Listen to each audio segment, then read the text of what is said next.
Was the Steelers' acquisition of defensive end Cam Thomas the biggest splash in the free agent market this year? No, probably not, but at least he's not Ziggy Hood. With Behind the Steel Curtain, I'm Neal Coolong. In part 2 of our John Mitchell Boot Camp series, we're going to highlight the Steelers' free agent acquisition of Thomas and show exactly what the Steelers are going to get in terms of his production this upcoming season. Thomas was signed to a 2-year, $4 million deal from the San Diego Chargers this offseason, and a large part of it is going to be to replace departed defensive end / nose tackle Al Woods. Woods was a guy who filled in that utility role, the versatile defensive lineman who could play a multitude of positions. And that's something the Steelers are going to need to do as they attempt to reconstruct their back seven players, particularly their linebacking group. Teams need to get a lot more specialized within their defenses today, and Thomas really gives the Steelers an ability to do that.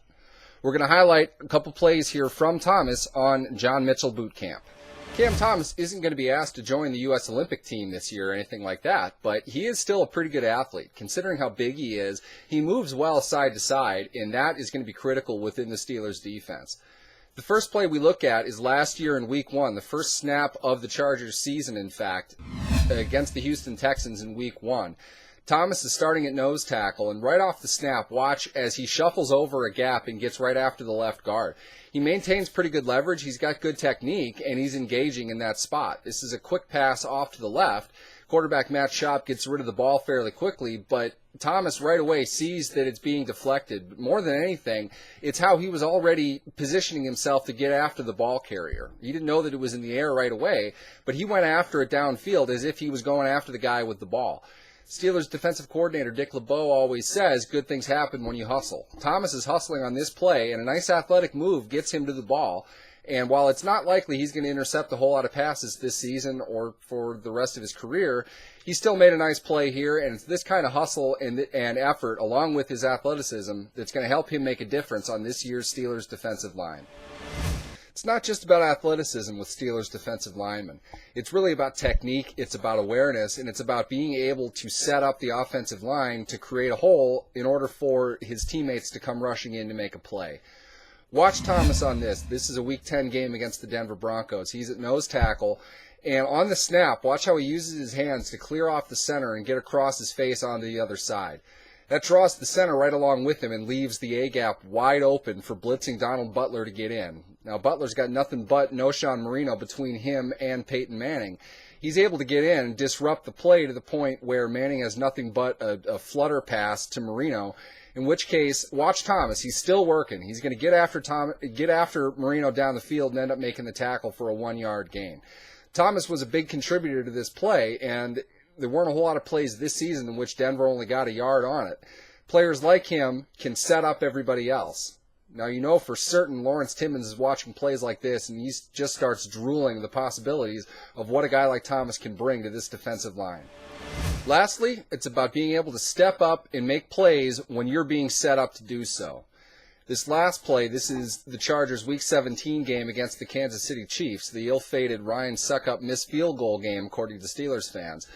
Watch Thomas on this play, though. He's playing the 5-technique defensive end off to the right side.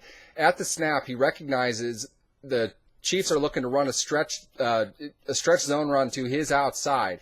He's pursuing the play, but on the backside, the defensive tackle, Sean Lissamore, makes a great play to stop the pulling right guard from being able to get to Thomas, which is what the design of the play is for the Chiefs.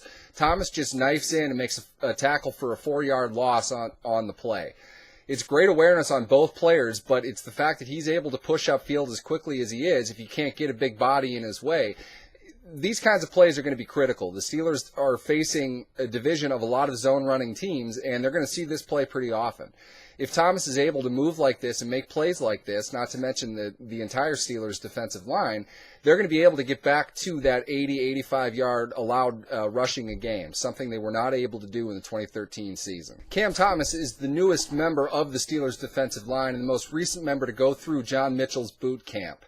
The Steelers signed themselves a versatile, athletic, and aware player, and he's going to be able to contribute from the first snap of this season. Now, is he going to be an all-pro player? Probably not, but this is the kind of player that's going to make other players on the team better, which is really what the Steelers' defense needs, especially in their front three players. Their back seven, in the process of being reconstructed, has gotten a lot more athletic and a lot more explosive. If they have players like Thomas able to occupy blockers, fill gaps, and open up seams for him to run through and make plays, the Steelers' defense is going to improve in a hurry. With Behind the Steel Curtain, I'm Neal Coolong, and you've been watching Part 2 of John Mitchell's Boot Camp.